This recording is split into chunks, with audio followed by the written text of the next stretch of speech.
Hello friends, today we are going to discuss regarding hyponatremia. We'll begin with a case scenario. A 45-year-old male who is an alcoholic on treatment for seizure disorder presented with confusion and altered behavior to the emergency. He was euvolemic with serum sodium of 119 milliequivalents per liter, serum osmolarity of 260 milliosm, urine osmolarity of 480 milliosm, urine sodium of 80 milliequivalents per liter. The question is, what is the cause of hyponatremia? Is it SIADH, pseudo-hyponatremia, beer potomania? SIADH is syndrome of inappropriate ADH secretion. Now this patient is having a hyponatremia, 119 milliequivalents, is less than 135 milliequivalents per liter. And the osmolarity is 260, it is hypoosmolar. Normal serum osmolarity is 280 to 290 milliosm per kilogram of water. So there is hypoosmolar hyponatremia with maintained urine osmolarity. Urine osmolarity is more than 100. We'll come to this case scenario at the end of our discussion to diagnose the cause of this patient's hypoosmolar hyponatremia. So we'll discuss some of the basic things about the physiology of water balance. In normal human beings, the normal serum osmolarity is maintained at a narrow range of 285 to 290 milliosm per kilogram of water. So this narrow range is maintained mainly by the help of ADH, antidiuretic hormone. So if the osmolarity goes up, antidiuretic hormone is activated and water reabsorption occurs, and the serum osmolarity is maintained at narrow range, at this range. So what is the difference between tonicity and osmolarity? Osmolarity can be considered as the amount or concentration of particles in a solution. Amount of particles in a solution. For example, you are taking a solution and you have urea in that, or you have sodium in that, glucose in that. So the total amount of particles dissolved in that solution is known as, can be considered as serum osmolarity. Okay. Now, effective osmolarity is known as tonicity. What is effective osmolarity? Effective osmolarity means the ability of that particle to shift the water across a membrane. So suppose there is a semi-permeable membrane is there. If you have sodium concentration here and you have semi-permeable membrane separating two solutions, and you have so much amount of sodium in this solution and less amount of sodium in this solution, this will cause movement of water from this solution to this because of the concentration difference. So water will diffuse to the higher concentration area. So sodium here can be considered as a effective osmol. Sodium is an effective osmol because sodium can cause shift of water movement across a membrane. So this you can take it as a cell, and inside the cell, and this is outside the cell. So this is extracellular fluid and this is intracellular fluid. So if the sodium concentration in the extracellular fluid goes up, it can cause a water movement. So sodium is an effective osmol. Urea cannot be considered as an effective osmol. Urea, ethanol, methanol, these things cannot be considered as an effective osmol. Why? Because urea freely diffuses across the membrane. So suppose you have an excess of urea here in the extracellular fluid, it can easily diffuses across the membrane, and the concentration between the two membranes can be equilibrated so that there won't be any net movement of water. So this cannot produce shift of water. So urea, ethanol, methanol, and glucose in the presence of insulin. Glucose in the presence of insulin can move across the membrane, cannot be considered as an effective osmol. So these are known as ineffective osmols. So effective osmols are mannitol, glycine, this and glucose in the absence of insulin. All these things can cause a shift of water.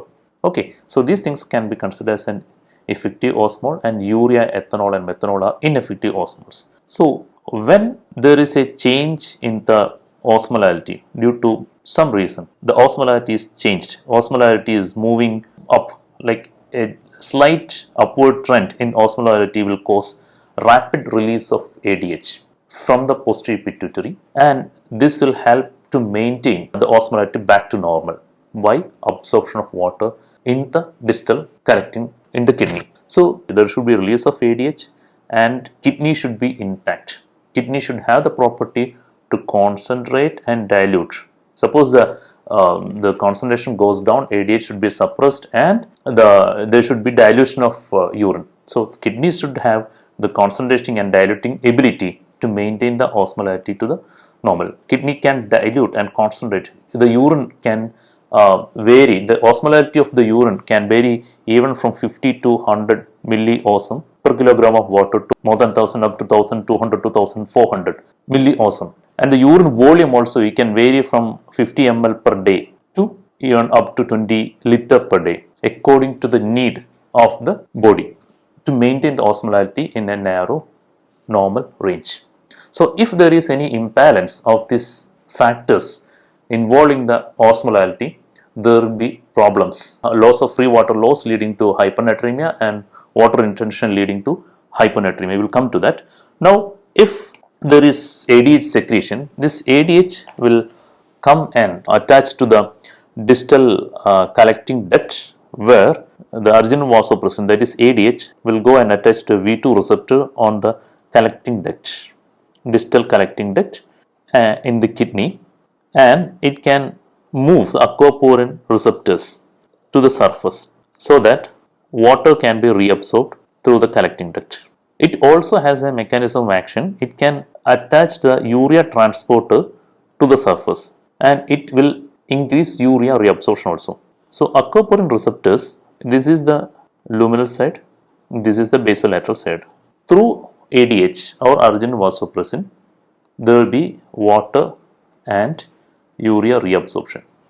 Both these things will decrease the osmolarity. When urea concentration increases in the interstitium, this will helpful for maintaining the medullary interstitial osmolarity. This will increase the interstitial osmolarity in the medulla, and this will again help in the water reabsorption.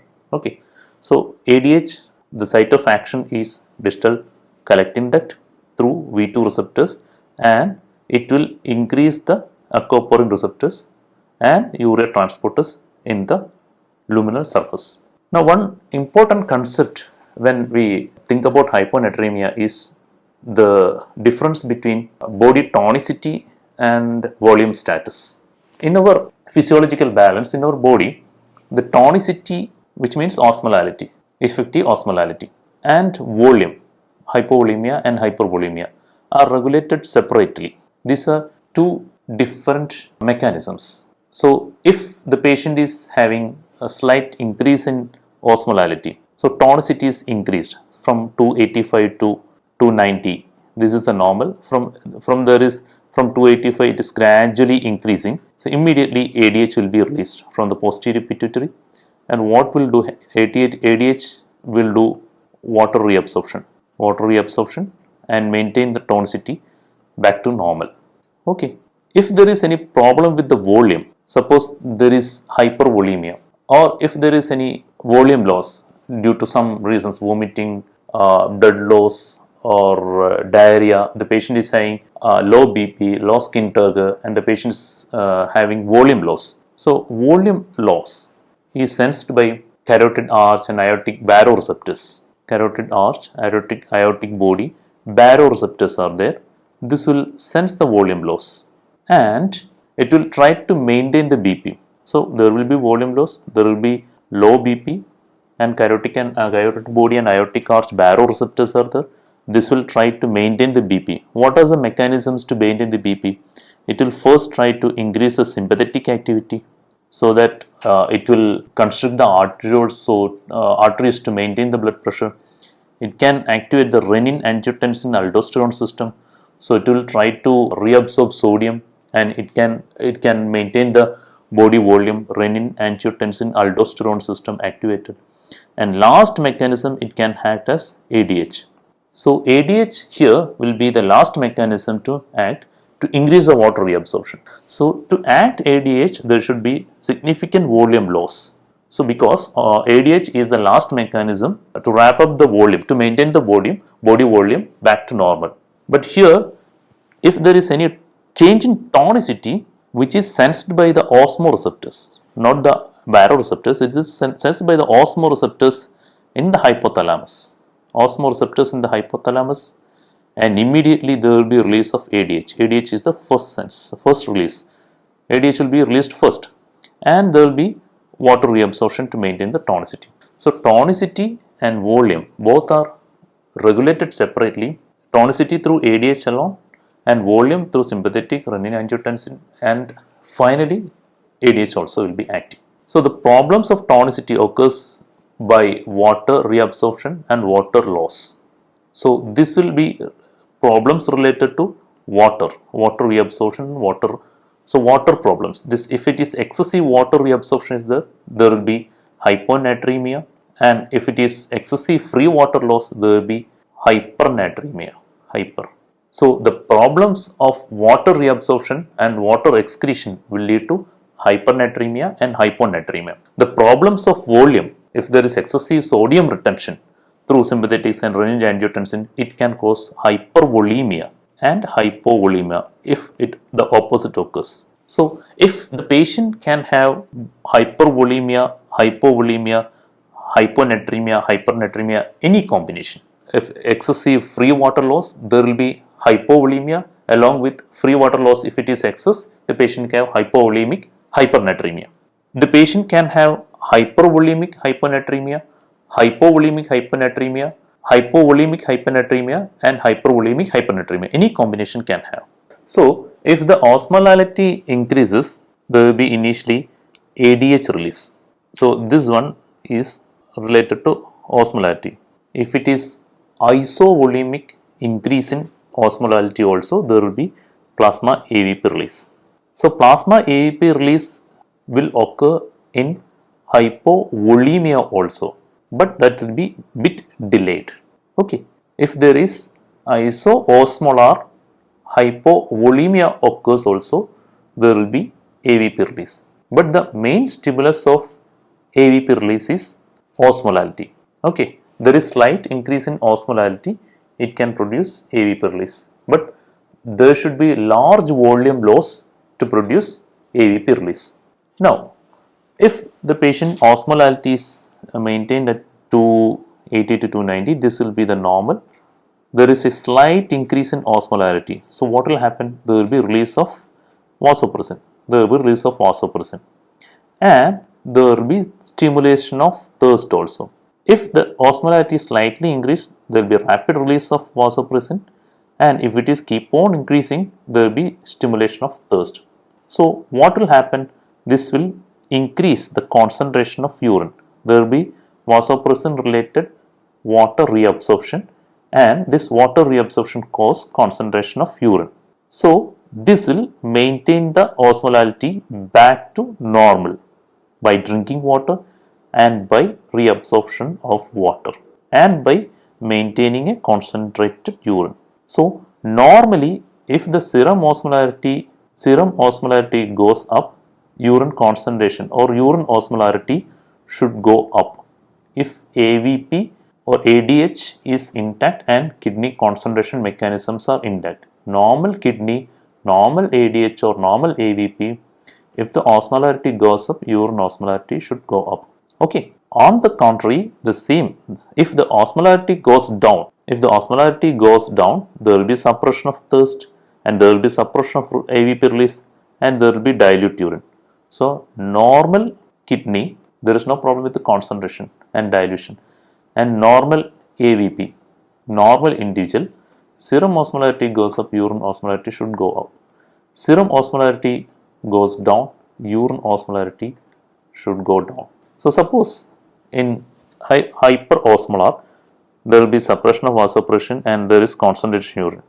So any disorders involving urine concentration or water intake, inadequate water intake, can lead to hypernatremia. And opposite, if there is any problem with dilution of urine, with excessive water intake in a patient with hypoosmolarity, can lead to hyponatremia. Okay, as we discussed early, hypervolemia and hypovolemia are separate things. Hyperosmolarity and hypoosmolarity are separate things. The patient can have hypervolemic hyponatremia, hypovolemic hyponatremia, hypernatremic hypervolemia, and hypernatremic hypovolemia also.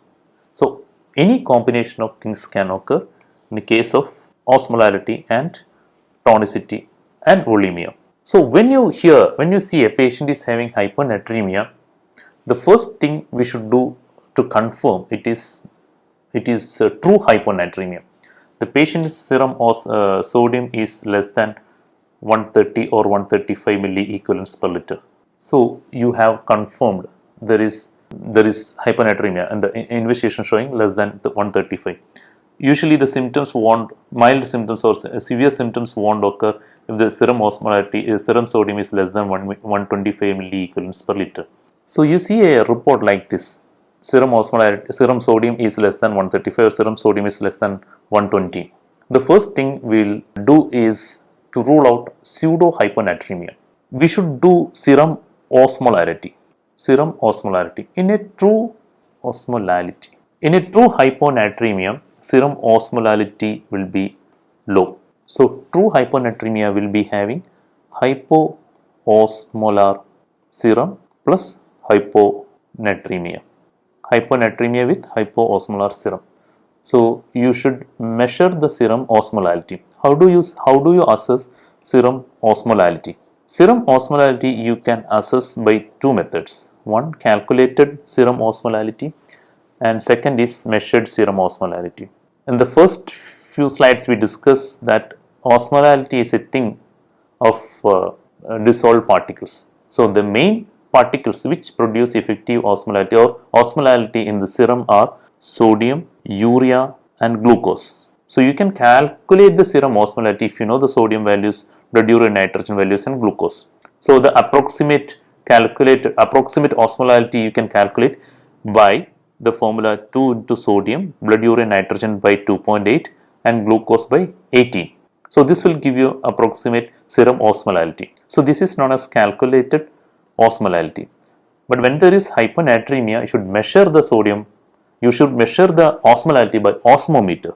So you should have a measured osmolality. When you see a patient with hyponatremia, you should first do the measured osmolality. The measured osmolality is low, it is true hyponatremia. There is hypoosmolar hyponatremia. So why there is pseudo hyponatremia? So what is pseudo hyponatremia? Suppose the patient is having excessive serum lipids or proteins in paraproteinemia, hyperlipidemia. The water content of the serum decreases. This can produce pseudo hyponatremia. In that case, serum osmolality will be normal or higher. So if you take the serum, you can say that you can have water and rest will be some plasma proteins and some other substances so there will be water plus some solid components. Usually water will be 93% and plasma proteins and other things will be some 7%. So you are assessing the sodium. Usually in clinical laboratories you are assessing the entire thing. Sodium will come around 140 milliequivalents per liter. So suppose due to some reasons, due to hyperparaproteinemia or due to hyperlipidemia, the plasma protein or solid components are increasing and the water components decreasing. So it came to it is decreased to water compartment decreased to 90% and it is increased to 10%. Again, the sodium is dissolved in the water only, but you are taking the entire thing. So the lab value sodium can be reported as falsely low. So this is due to increase in the solid compartment due to hyperproteinemia or hyperlipidemia. So hyperproteinemia, hyperlipidemia can cause pseudo hyponatremia. So immediately after getting the sodium reports, you can check the serum osmolarity to confirm whether it is true hyponatremia. Now coming to other causes of hyponatremia, translocational hyponatremia. This we have already discussed the effectiveness of osmolytes, effective osmolytes and ineffective osmoles. Effective osmoles will cause shift of water. So if you have intracellular and extracellular compartment here, you have given mannitol for some patient. Mannitol in the extracellular fluid. So IV mannitol you are giving. So in the extracellular fluid, mannitol will increase. Intracellular mannitol is less. Mannitol is an effective osmol. It won't cross the cell membrane, so it will cause shift of water from the cell to extracellular volume. So what will happen? Water here increases. This will cause dilutional hyponatremia. So you are taking the value of you are taking the sample from the extracellular fluid. So there will be water component will be increased. So there will be dilutional hyponatremia. So substances like mannitol, substances like maltose, glycine, glucose in the absence of insulin. In the presence of insulin, it can cross the cell membrane. In the absence of insulin, especially in diabetic patients, glucose can cause hyponatremia due to translocation. Water translocate and it can cause dilutional hyponatremia. Usually above any 100 milligram increase in serum glucose can cause 1.6 milliequivalents per liter fall in sodium. So when there is hyperglycemia, can correct for hyperglycemia in a diabetic patient to rule out translocational hyponatremia. Okay. Now ineffective osmols, you know that urea, ethylene, ethanol, methanol, all these things are ineffective osmols. This can itself cause it itself moves in and out of the cell, so there won't be any free water movement. It cannot produce hyponatremia. Hyponatremia clinically you can classify into three things. First, you are ruling out pseudo hyponatremia by measuring the osmolality of the serum. Second thing, you are ruling out translocational hyponatremia by ruling out any osmol intake in a patient to rule out translocational hyponatremia. And later you are classifying the hyponatremia into hypovolemic or euvolemic or hypervolemic. Volume status is excess in a patient, hypervolemic with excess sodium, but water is more than sodium, hypervolemia. You are lost salt and water, but salt loss is more than water loss. You will get hypovolemia with hyponatremia. Okay, so according to the volume status, you are classifying to hypovolemic, hypervolemic or euvolemic hyponatremia. Now we are coming to causes of in each subheadings. Hypovolemic hyponatremia, there will be volume conversion. You are having vomiting, loose stools or osmotic diuresis. Anything can produce volume loss. There will be volume loss. Along with salt loss is also there, but salt loss is more compared to water loss. So there will be hyponatremia, volume loss, but salt loss is more, leading to hypovolemic hyponatremia. So there will be excessive volume loss. If there is excessive volume loss, there will be non-osmotic release of AVP. We know that for AVP release, osmolality should fall, or there should be a significant fall in blood pressure or significant fall in volume. So if the hypovolemia is significant, there will be non-osmotic release of AVP. So what will happen? This AVP will try to retain water again, and this will exacerbate hyponatremia again. So what are the causes of hypovolemic hyponatremia? You should have volume loss. You should have volume loss through kidney or due to some other reasons. You can have renal loss or you can have non-renal loss. So what are the non-renal loss? You can have vomiting, you can have diarrhea, you can have third space loss.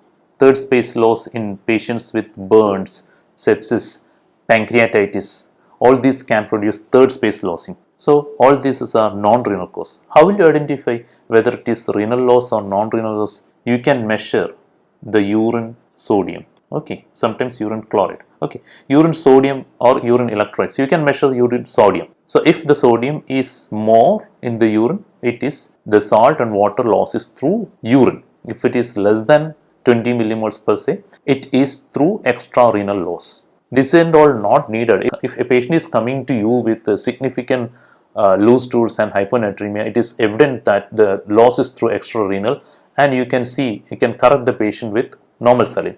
So if the patient is having urine sodium excess, it is to urinary loss, and if it is less, it is to extrarenal loss. What are the renal causes of hypovolemic hyponatremia? You should have salt and water loss through urine. So salt losing nephropathies, you can have salt losing nephropathies.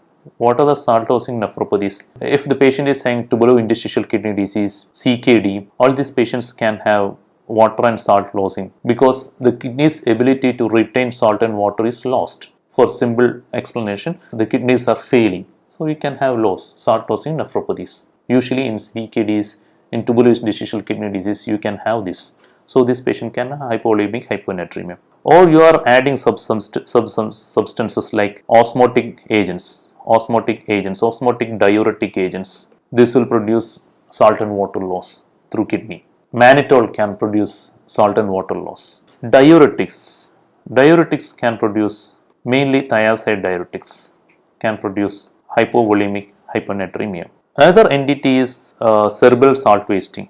It is a rare entity where patients with some CNS lesions or brain hemorrhage, there will be release of natriuretic peptides, and this will cause water loss through kidney, salt and water loss through the kidney, which lead to hypovolemic hyponatremia. So cerebral salt wasting, these things can lead to renal causes of hypovolemic hyponatremia. So a point regarding diuretic induced hyponatremia. You know that thiazide diuretics and loop diuretics.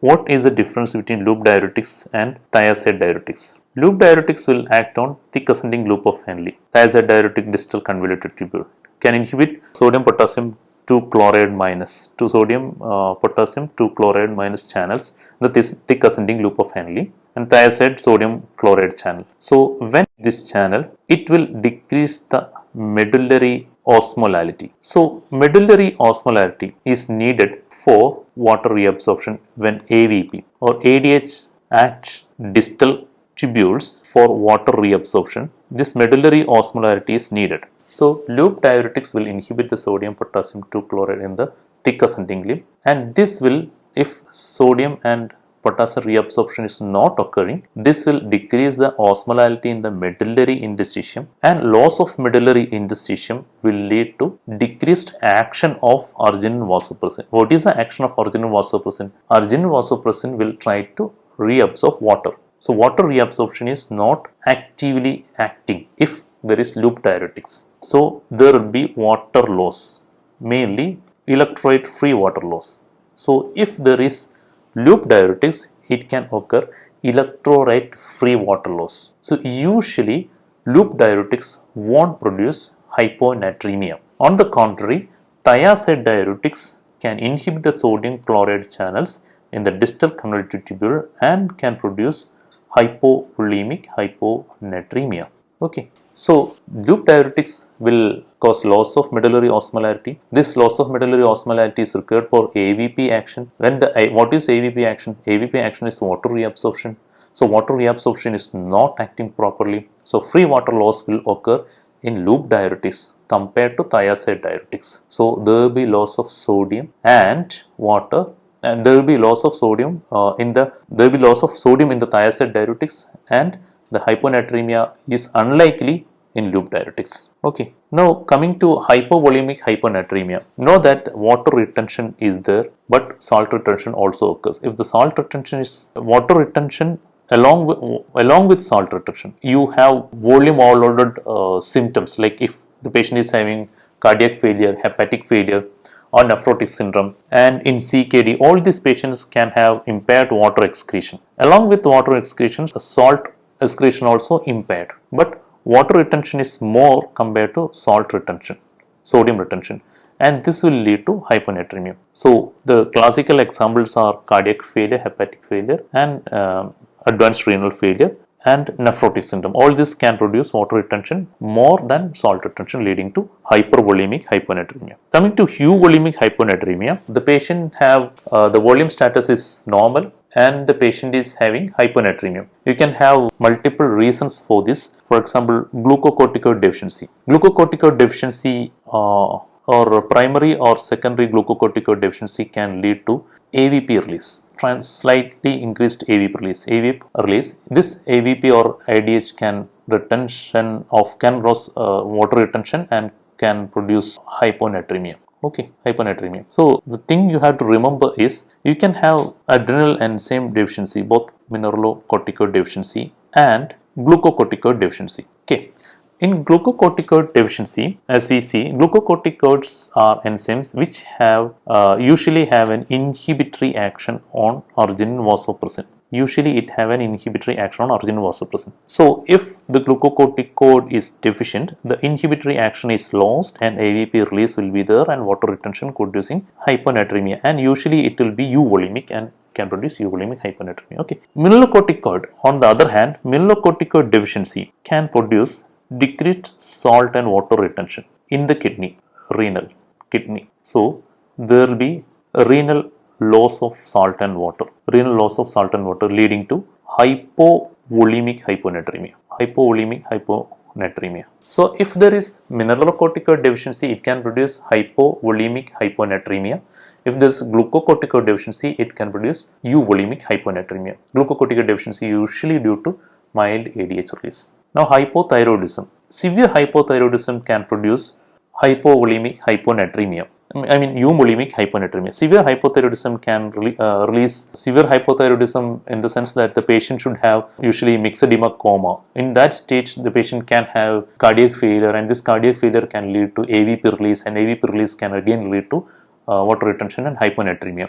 So this can produce euvolemic hyponatremia. So glucocorticoid deficiency, hypothyroidism, and in hypothyroidism, distal salt delivery is reduced. This again can produce hyponatremia. Okay, so hypothyroidism, glucocorticoid deficiency can produce euvolemic hyponatremia, psychosis, excessive water intake again, or the problem with AVP release. AVP is released even if the osmolarity is little bit less. If AVP is released, it can produce hyponatremia in a patient with psychosis. So psychosis, if the patient is having compulsive water intake or inappropriate AVP release, can produce euvolemic hyponatremia. And postoperative, usually we used to see patients in a postoperative ward developing suddenly hyponatremia. These patients, or even during induction of anesthesia agents, the patient can go for mild release of AVP. Not that surgery, stress, pain and all these things can produce mild AVP release. So there will be AVP excess in these patients, and the patients receiving postoperatively hypotonic solution. The patient undergone a surgery for example, thyroidectomy or surgery for something, and in the postoperative ward, patient is receiving hypotonic solution. What a hypotonic solution? For example, patient is receiving 5% dextrose, half normal saline, and if the patient, usually the patient will be slightly in the AVP excess range, so there will be slight water retention, and on top of that you are giving hypotonic solution also. This hypotonic solution in a setting of AVP excess in a patient postoperatively can produce symptomatic hyponatremia. So postoperative hyponatremia. Usually this postoperative hyponatremia is seen in young females, menstruating females in the postoperative period. Drugs will come to that, and the another endite is SIADH. SIADH is inappropriate ADH release causing water retention and hyponatremia. We will come to it. So when you have patient with hyponatremia, you are ruling out pseudo hyponatremia by measuring the osmolarity. So pseudo hyponatremia you ruled out, this patient is having true hyponatremia, and you are ruling out translocational hyponatremia that we discussed. So the patient does not have any causes of translocational hyponatremia. Now you assess the volume status. Okay, you assess the volume status, hypovolemia. Patient is having all features of hypovolemia. You measure the sodium to rule out whether it is renal loss or whether it is extrarenal loss. Extrarenal loss, you ask the patient whether it is having vomiting, diarrhea, fluid, third spacing in burns, pancreatitis and trauma. All these patients can produce third space loss, can produce hypovolemic hyponatremia. Renal loss, we discussed diuretic excess, mineralocorticoid deficiency, salt and water loss through kidney, it can produce hypovolemic hyponatremia, whereas glucocorticoid deficiency can produce euvolemic hyponatremia. Salt dosing nephropathy can occur if the patient is having CKD or tuberointerstitial disease. Bicarbonaturia can produce loss of salt and water. This can produce hypovolemic hyponatremia. And other osmotic agents and ketonuria, it can also produce salt and water loss kidneys. If the patient is having diabetic ketoacidosis and this ketone body is excreted through the kidney, this is an osmotic agent. It can bring salt and water along with that and can produce renal water loss along with salt loss, producing hypovolemic hyponatremia. Cerebral salt wasting is a rare entity where you get hypovolemic hyponatremia in a patient with problems with central nervous system. For example, IC bleed producing adrenatrotic factor and leading to salt and water loss through the kidney. So this is the reason for hypovolemic hyponatremia. Now, hypervolemia, you know that the patient have renal failure, nephrotic syndrome, cirrhosis and cardiac failure. If the serum sodium is more than 20, it is through kidney loss, kidney CKD. If it is less than 20, it is hepatic failure, cardiac failure or nephrotic syndrome. Okay. Now, euvolemic, we discussed the causes hypothyroidism can produce. It can produced by glucocorticoid deficiency, and drugs it can lead to hypovolemic euvolemic hyponatremia and syndrome of ADH, inappropriate ADH secretion. So there is inappropriate ADH in excess. So ADH is secreted unwantedly. The serum osmolality is normal or serum osmolality is controlled or less, but ADH is secreted. This will produce hyponatremia. So usually SIADH is not per se, if exactly saying SIADH will produce slight water retention and slight fluid overload. So it usually hypervolemic hyponatremia. Usually slight volume overload will be there in SIADH, but it is classified under euvolemic hyponatremia. Excessive volume overload features won't be there. So what are the characteristics? You have ADH release. What happened to serum osmolality? Serum osmolality will be low. Free water retention. Osmolality will be less than 270. Even after less than 270, ADH is continuously secreted. So increased urine osmolality. We discussed that if the serum osmolality is low, urine osmolality should be low. But here, even after low osmolality, the urine is inappropriately high osmolality because it continued ADH action. Urine osmolality more with hypoosmolar serum with hyperosmolar urine. Okay. Clinically euvolemia. Clinically patient has no features of volume overload or volume depletion. Okay, definitely you will have urine sodium concentration high with normal salt and water intake. Losing high urine sodium producing high urine osmolarity. Okay. You should rule out other causes of euvolemic hyponatremia, for example, hypothyroidism, glucocorticoid deficiency, secondary glucocorticoid deficiency, adrenal causes, primary glucocorticoid deficiency, and renal insufficiency or diuretic use should be ruled out before labeling a patient is having SIADH. And you can directly measure the vasopressin levels, so the serum vasopressin levels will be higher, and you will have hypouricemia, and the uric acid excretion also will be higher in patients with SIADH. And SIADH, there are 4 types of SIADH. So the first one is there is no correlation between serum osmolality and ADH. ADH is continuously secreted. This will producing water retention and hyponatremia. And second is reset osmolarity. Reset osmolarity means ADH is secreted at a lower osmolarity. And third thing is the low osmolarity cannot stop the ADH secretion. So ADH is non-inhibitory ADH secretion. Third thing, and fourth thing is if the patient vasopressin levels or ADH levels are absent. So the SIADH is due to mutations in the peripheral V2 receptors, acroporin channel mutations, and it is producing increased water retention. So there are 4 types of ADH, just for your information. Now this SIADH can be induced by drugs. Drugs can produce SIADH like situation. If the drugs are producing or increasing the activity of SIADH, or it can increase the secretion of ADH. For example, the drugs like clopropamide, clofebrate, and carbamazepine or scarbamazepine, this can increase the vasopressin release. So carbamazepine is one of the drug which used to treat for seizures. So if the patient is on long term or carbamazepine, it can release ADH, it can produce hyponatremia. So other drugs like clopropamide, clofebrate, vincristine, nicotine, SSRIs can also lead to SIADH like situation. And some drugs can potentiate the renal action of vasopressin. Again, clopropamide can produce both increased release and increased action. Cyclophosphamide and NSAIDs can also increase the renal action of vasopressin. Desmopressin is vasopressin analog, synthetic vasopressin analog, and itself produce SIADH. Now the clinical features are non-specific. If the patient is having minimal hyponatremia, for example, if the patient is usual clinical symptoms, significant clinical symptoms of brain edema will start if the patient is having sodium less than 125. In between, patient can have decreased energy, lethargy, tiredness, and elderly patients can have increased frequency of fall and fractures. The patient is having mild hyponatremia, and features of raised intracranial pressure like headache, nausea, vomiting, coma, seizures, and all these things can happen if the severity of hyponatremia increases. One more thing I want to discuss is how brain adapts to hyponatremia in chronic and acute. If there is acute hyponatremia, what will happen in acute hyponatremia? In acute hyponatremia, serum osmolarity will be low. Serum. So brain you can take as intracellular.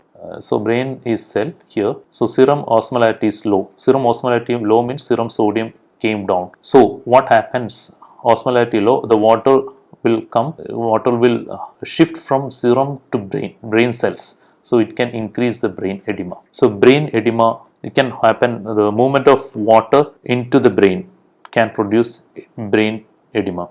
So brain edema will produce features of raised ICT in patients with hyponatremia. So what brain will do to adapt to this edema? As increased water shift. So here osmolarity is low, here osmolarity is high. That's why water shift occurs. So what brain should do? Brain should release its electrolytes like sodium, potassium, and osmoles, amino acids, proteins, and all. It will release from the brain. So it will reduce the water entry to decrease the brain osmolarity. Brain adapt by releasing its osmolytes into extracellular. So the brain edema decreases, not decreases, will try to decrease the brain edema. Okay, so if the patient has acute hyponatremia, there will be hypoosmolar serum, water will enter into brain cells causing edema. If it is hyponatremia is lasting longer, more than 3 hours, what will happen? Brain cells will try to lose its electrolytes, osmoles, sodium, amino acids, and proteins will try to decrease the intracellular osmolarity to prevent the water entry. So in chronic hyponatremia, what happens? These osmolytes will be reduced and brain adapted to a new equilibrium. So when there is chronic hyponatremia, the chances of brain edema is less. So brain related symptoms are less in a patients with chronic hyponatremia. So when will you tell the patient is having chronic hyponatremia? The usual cutoff is 48 hours. If the patient is having hyponatremia for more than 48 hours, it is chronic hyponatremia. Or if the patient's duration is unknown, it is classified as having chronic hyponatremia. So the thing is, we should treat acute hyponatremia urgently. Chronic to prevent the brain edema. Chronic hyponatremia, brain already adapted to a new equilibrium. Osmolarity is less, almost equilibrating with the extracellular fluid. In that case, if you treat urgently, this can again produce symptoms. Here osmolarity will increase and water can shift from intracellular to extracellular, and this may be the reason for osmotic demyelination. So this is going to be the last discussion, osmotic demyelination. So previously it was known as central pontine myelinolysis. Now some other, not only the ponds, some other areas, all areas can be involved. Then it is now new terminology is osmotic demyelination. So demyelination occurs. What is the exact reason? We don't know. Cause we don't know. It might be due to inability to return. We discussed that brain adapts in a new equilibrium occurs. Intracellular osmolytes are sent outside. So difficulty in re-entering the osmolytes to the brain may be one reason for this osmotic demyelination. Okay, so mainly it occurs in severe hyponatremia. Unlikely if the patient is having sodium of more than 125. Unlikely in patients with the sodium of more than 125. Usually occurs if the serum sodium is less than 125. Usually occurs in the patients with the chronic hyponatremia. Obviously, as we discussed previously, usually occurs in patients with chronic hyponatremia. Rapid correction of chronic hyponatremia may be a reason. Elderly females who are on hydrochlorothiazides are at risk factor for osmotic demyelination. Liver disease patients are post-surgery patients. Liver disease patients are under risk for osmotic demyelination. Usually, how will you diagnose osmotic demyelination? Mainly clinical features. What are the clinical features of osmotic demyelination? You can have CNS symptoms like altered mentality, coma, locked in state, all these things can occur. Otherwise, altered behavioral changes after correction of sodium can be seen as symptoms of osmotic demyelination. Okay, now while you diagnose, MRI can be helpful, but it usually the changes won't be seen within 2 weeks. Less than 2 weeks, symptoms are demyelination changes are less likely to be seen in MRI. So clinical diagnosis first, MRI can be taken later. So how will you treat hyponatremia? Hyponatremia treatment you can classify into acute symptomatic hyponatremia, chronic symptomatic hyponatremia, chronic asymptomatic hyponatremia. Which one will you treat? You should treat all hyponatremia. It's obvious that acute symptomatic hyponatremia should be treated, chronic symptomatic hyponatremia should be treated, chronic asymptomatic hyponatremia should also be treated, because chronic asymptomatic hyponatremia is not benign. It is found that elderly patients have problems with the chronic hyponatremia, memory loss, frequent falls and fractures. So chronic asymptomatic hyponatremia should also be treated. So how will you treat hyponatremia, acute symptomatic hyponatremia? Acute symptomatic hyponatremia should be treated aggressively with hypertonic saline. You should not give hypertonic saline in a hypovolemic hyponatremia. Hypovolemic hyponatremia is due to volume loss. So you correct with normal saline, 0.9% NaCl. So once you give, already we know that AVP is active. So if you give hypertonic saline, it can rapidly cause hypernatremia in patients with hypovolemic hyponatremia. So correct the volume status. In any patients with hyponatremia or hypernatremia, correct the volume status if the patient is having hypovolemia. So if hypovolemic hyponatremia is there, correct the volume status with normal saline, and this will correct the hyponatremia. And once the volume status is corrected, automatically AVP will come down and hypernatremia is unlikely. So acute symptomatic hyponatremia in a euvolemic or hypervolemic state patients can be corrected with hypertonic saline. What is hypertonic saline? You can give 3% saline. Normal saline is 0.9%. 0.9% saline will contain 153 milliequivalents of sodium per liter. Okay, so 3% will contain 3 into 153 divided by 0.9. It will comes around. This is how the 513 milliequivalents came. So 513 milliequivalents per liter. 1 liter of hypertonic saline, 1 liter of 3% saline contains 513 milliequivalents. Okay, so there will be 513 milliequivalents of sodium in 1 liter. So what amount of sodium? 1 liter. So what amount of sodium should be corrected? This again, it does not depend upon the severity of hyponatremia. Even if the patient is having 119 or 125, should try to correct 5 to 6 millimoles. And the correction rate should not increase. Even if you correct 5 to 6 millimoles higher, the patient will have symptomatic benefit. Do not correct more than 10 millimoles per day and more than 18 millimoles per 48 hours. Do not correct more than sodium. So you can calculate the sodium deficit. How will you calculate the sodium deficit? You can calculate using the formula 0.6 into body weight into 140 minus current sodium.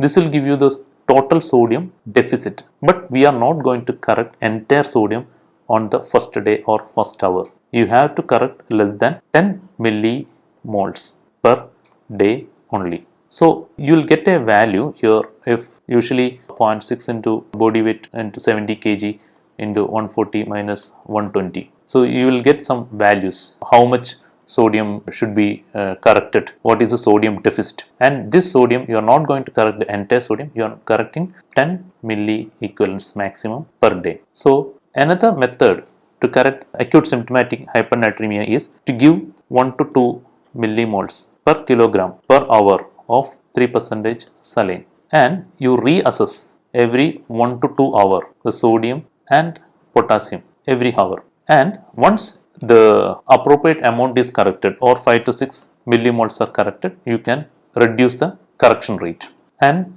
once you correct up to 10 millimoles per day, you can stop the correction also. So in chronic symptomatic hyponatremia, you can correct less severe, less aggressively. If you are using 3% saline, same less than 8 to 10 millimoles per day and less than 18 millimoles over 48 hours. And you can add diuretics like furosemide which will increase the free water clearance. You can ask the patient to reduce the water intake. You can ask the patient to increase the salt intake. This way you can treat the chronic hyponatremia. Chronic asymptomatic hyponatremia. Asymptomatic. The patient has chronic asymptomatic hyponatremia. First of all, you try to find out the cause of hyponatremia and stop it. Next, you can ask the patient to decrease water intake, increase salt intake. You can try vaptans in these patients. Vaptans are V2 receptor antagonist. Can have tolvaptan, which you can give orally, or conivaptan, which you can give intravenously. So V2 receptor antagonist, water restriction, salt intake, and try to find out the cause and stop it to treat chronic asymptomatic hyponatremia. Vaptans or tolvaptan or conivaptan are not indicated in patients with acute hyponatremia and in hypovolemic hyponatremia. Now, with that, we'll come to end of our discussion. So we'll finish with this case which we discussed in the beginning. 45-year-old male alcoholic on treatment for seizure disorder presented with altered behavior. Hyponatremia is there, 119 milliequivalents per liter. Serum osmolarity 260. So 280 to 290. So this is hypoosmolar. Hypoosmolar serum with hypoosmolar sodium. So it is true hyponatremia. And urine osmolarity is 480. When the serum osmolarity goes down, urine osmolarity should also go down. But here it is more than 100. It is high. So it is the problem with ADH. So serum osmolarity is high along with urine sodium high. So this will fit the criteria for SIADH. So it is SIADH, syndrome of inappropriate ADH secretion. So most probably the culprit will be the drug used for seizure disorder, probably carbamazepine. We don't know. Docemy.